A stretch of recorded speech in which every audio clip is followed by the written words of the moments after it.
My name is H.A. Goodman, and I'm an author, columnist, and journalist. Please go ahead and share my latest article in the Daily Caller that's in the pinned comment, and also my latest segment on H.A. Second Amendment. It's of me enjoying safely and responsibly shooting a Super Red Hawk Ruger, Super Red Hawk revolver, 44 Magnum, 9.5-inch barrel. And it's just awesome. It actually felt like a little bit more of a kick, a little bit more recoil than my 500 Smith & Wesson revolver, 10.5-inch barrel, 50 caliber bullet. This is a 44 Magnum, the Super Red Hawk, which was from the range. I rented that gun. But it seemed like even a greater kick. So check that out. And that is in the pinned comment. Subscribe to HA Second Amendment if you're interested in firearms and the Second Amendment. In early 2016, Steele made a trip to Rome to brief a team of FBI agents on the Clinton dossier. Did the FBI fly him there or reimburse his travel expenses directly or through Orbis or Fusion? This is really, really, really important. This is Paul Sperry. I'll put the tweet below. And that's all you need to know. Trump can go ahead and when he fires Mueller, which he will eventually, whether it's before or after midterms, he'll fire Mueller because there's no evidence of anything. People say, well, he's never going to fire Mueller. Why? What right does Robert Mueller have to investigate endlessly about a crime that was never committed? Or never Trump isn't even accused of a specific crime. The intelligence reports are the basis for all of this. And John Brennan hates Trump. So does Comey. They were all in on a conspiracy, not theory, an actual conspiracy of individuals. They didn't have to meet. So you have like about 12, 13, 14, 15 players here, or people. They don't have to all coordinate. You have Cody Shear and Sidney Blumenthal who are influencing Christopher Steele. Sidney Blumenthal doesn't have to meet with Comey. Bruce and Nellie Orr don't have to meet with Comey or Sidney Blumenthal. Glenn Simpson doesn't really have to meet anyone. He just has to work with Christopher Steele, who will then fly to Rome to brief FBI agents. Then you have Peter Strzok, who doesn't have to meet anyone outside the FBI.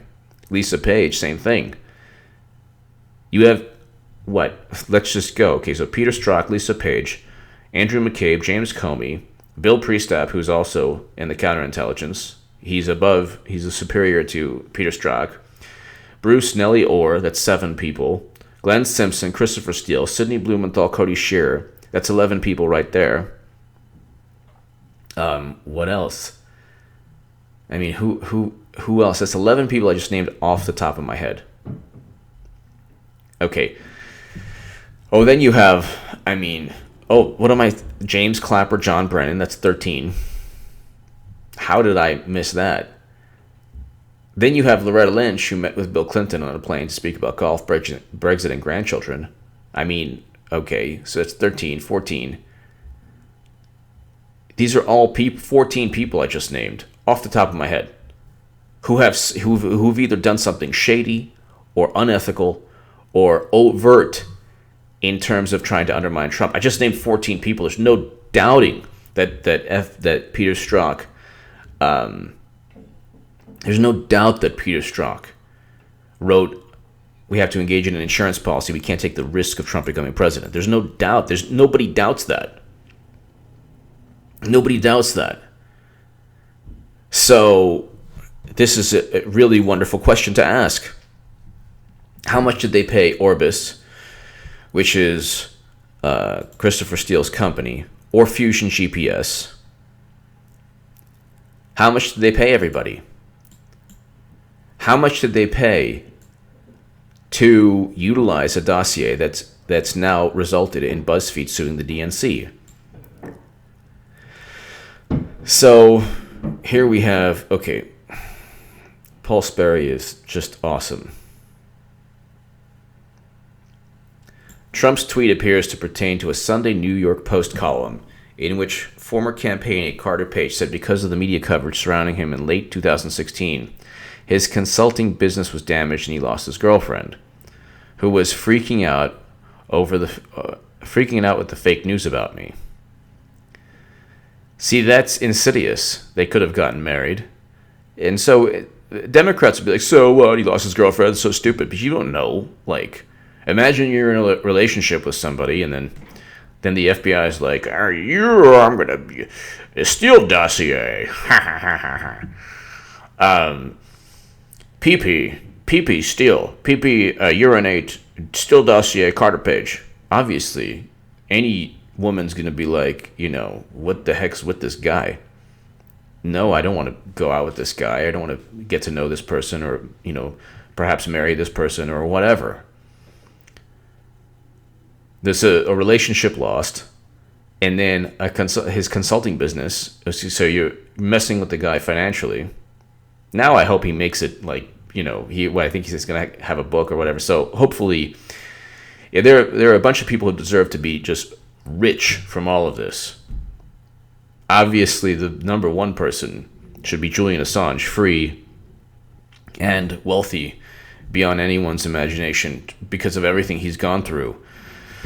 But with Assange, I mean, you can't, he's been away from his family for 7 years, so you can't take away that, you can't give back that time. So he's suffered beyond belief. But, I mean, if anyone deserves, freedom and some kind of reward from this insanity, it's Assange. But aside from Julian Assange, obviously, who deserves freedom, you have General Michael Flynn, who should just write a book about all this and I'll buy it, and I can't wait to read it.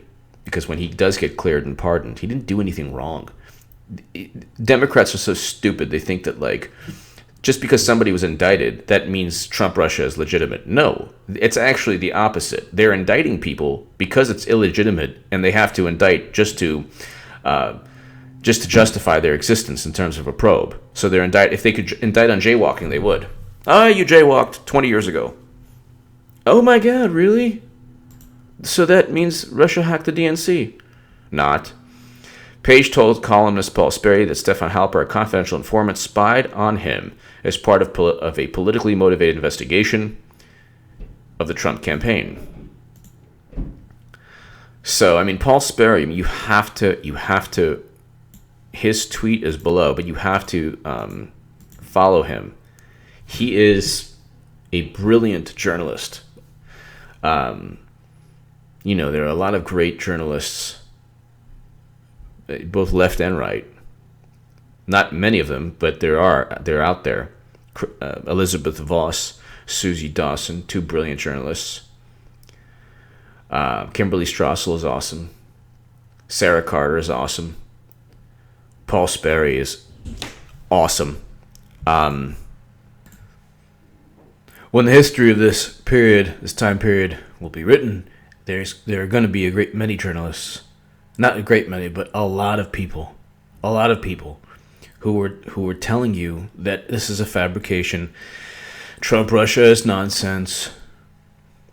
Or you can look back and you'll say, okay, well, this person tried to spew or pump the Trump Russia myth and hoax. And you'll say that, okay, there are certain people who were not only right about Clinton losing to Trump, H.A. Goodman, but also right about Clinton getting indicted. I'll be right about that also. Paul Sperry, lays the case out completely in terms. My last segment, his article in the New York Post, and all his work, especially when he broke the story or explained in the New York Post article how Hillary Clinton transferred special access program and top secret intelligence. All of this, Trump Russia, all of this nonsense, the Steele dossier, Carter Page, all of this is to hide the fact that Clinton engaged in the most, not just reckless, not just grossly negligent, deliberate behavior, deliberate acts that not only jeopardized national security, but resulted in the biggest espionage case in U.S. history.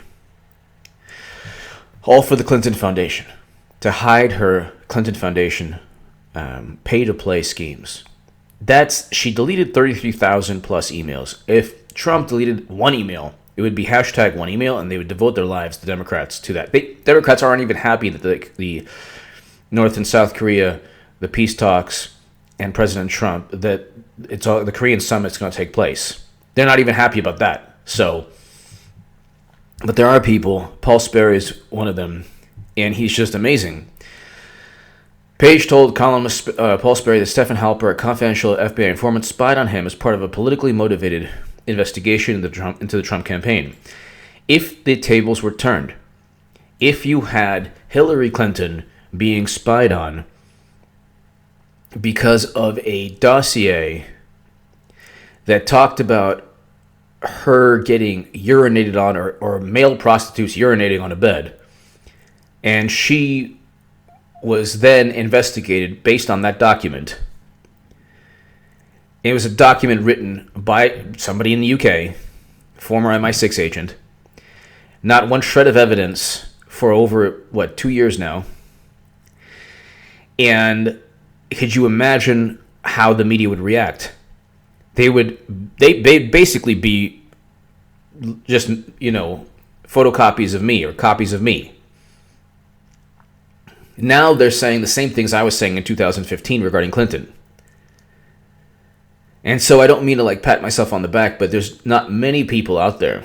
And I'm not Paul Sperry is more has a greater influence.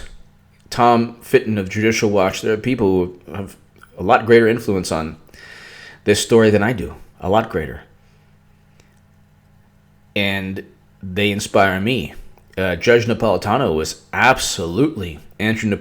was an absolute inspiration. But regarding all of this, you have a situation here where Stefan Halper, FBI informant, goes into Trump's campaign. Then he is actually an informant before the FBI utilizes the Steele dossier.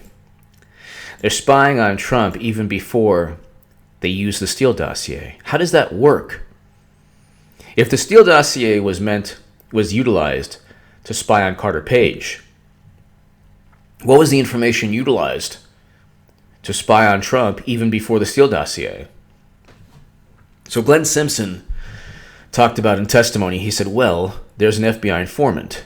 And the FBI informant convinced the FBI or corroborated elements of the Steele dossier. Okay. That's why the FBI began to investigate the Steele dossier. All right. But what information was given to the FBI to even spy on Trump with Stefan Halper to begin with? And why did, and this is back to the original tweet from Paul Sperry. No offense to anybody who, is into Q, but there are people who, who they are. I'm talking to you, H.A. Goodman. I'm talking to you, Paul Sperry. You know who he is. He's on Twitter. He's written in the New York Post, a whole bunch of places. He's on YouTube as well. Interviews, I believe. Tom Fitton. If you want information, Sarah Carter, unbelievable, amazing journalist. You know who these people are. She's on Fox. Dan Bongino. Dan Bongino is fantastic. So, but okay.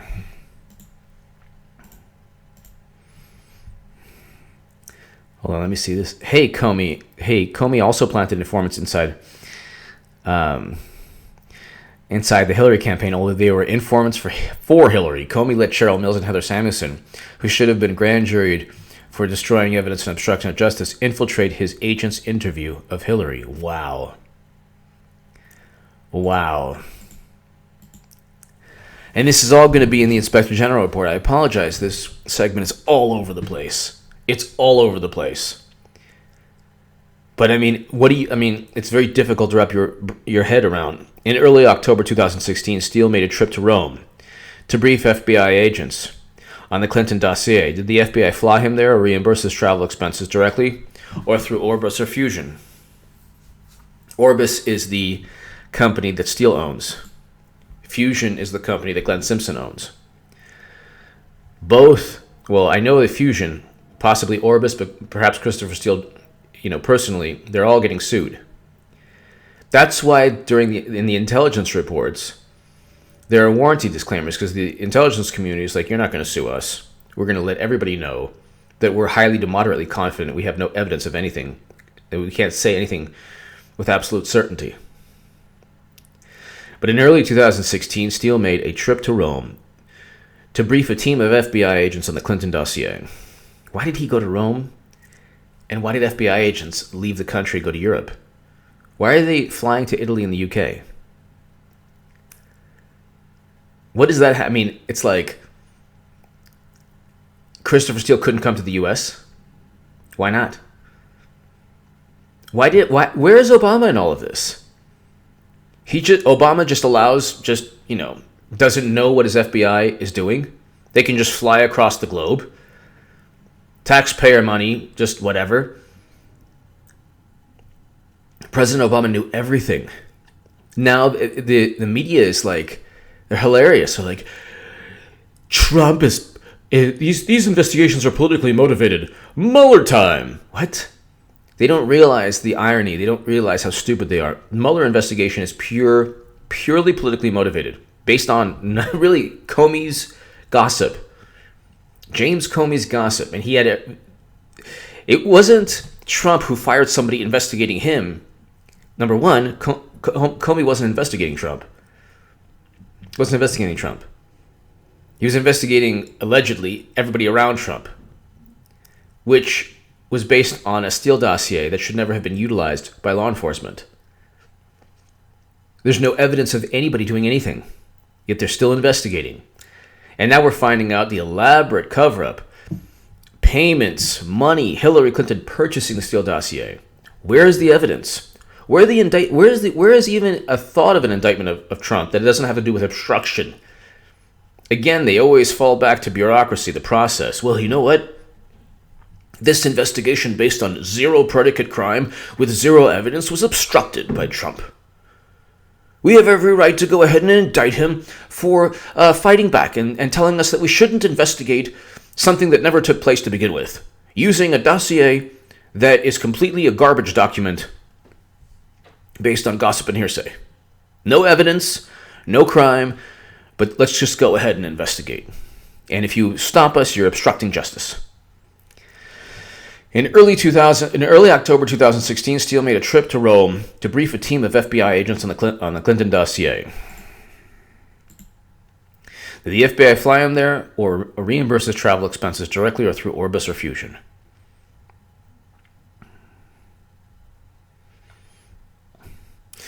And then Paul Sperry. It's fairly obvious, even to the most diehard collusion conspiracy nuts, exactly, that Carter Page and George Papadopoulos were not national security threats.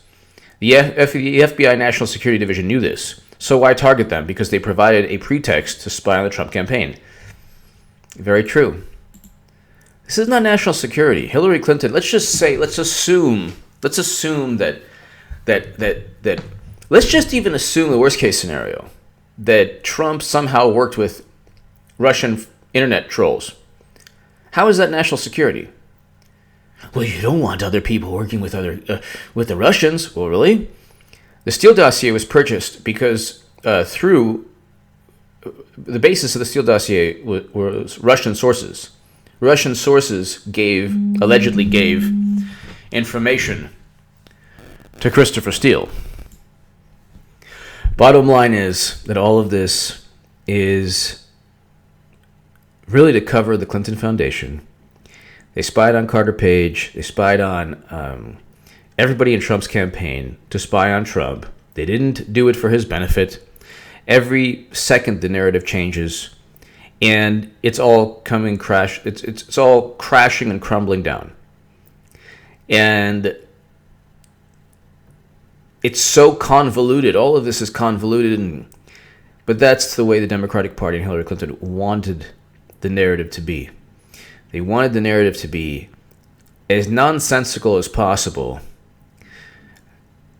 for people who would believe anything. If you have a disgruntled, angry, and frustrated Democratic voter, they'll believe anything. They won't question why Hillary Clinton purchased the Steele dossier. They won't question the validity of the Steele dossier. They won't question if there's evidence that Trump did anything wrong. They won't question why Stephen Halper infiltrated Trump's campaign as a spy, and how his role in the FBI utilizing the Steele dossier jeopardized national security. You cannot have FBI agents and CIA officials, or you can't have Brennan and Comey fabricate an entire new Cold War after cash flow to the Clinton Foundation and Mid-Russian uranium deal. I can go on forever. Give me your thoughts below. Why did they... In early October 2016, Steele made a trip to Rome to brief a team of FBI agents on the Clinton dossier. Did the FBI fly him there or reimburse his travel expenses directly or through Orbis or Fusion? This is taxpayer money. What's going on here? And why did the FBI have anything to do in terms of payment to Steele? He wasn't even part of MI6. It'd be different if they paid a British intelligence, one of the agencies. This is just a guy who is as a consultant, essentially. Give me your thoughts below. Share this segment everywhere. Subscribe to H.A. Goodman, this channel, and also H.A. Goodman's Second Amendment. Me with a Super Red Hawk 44 Magnum 9.5-inch revolver, and you can see that below in the pinned comment. Thank you so much for listening. Have a safe and happy Memorial Day. Thank you so much.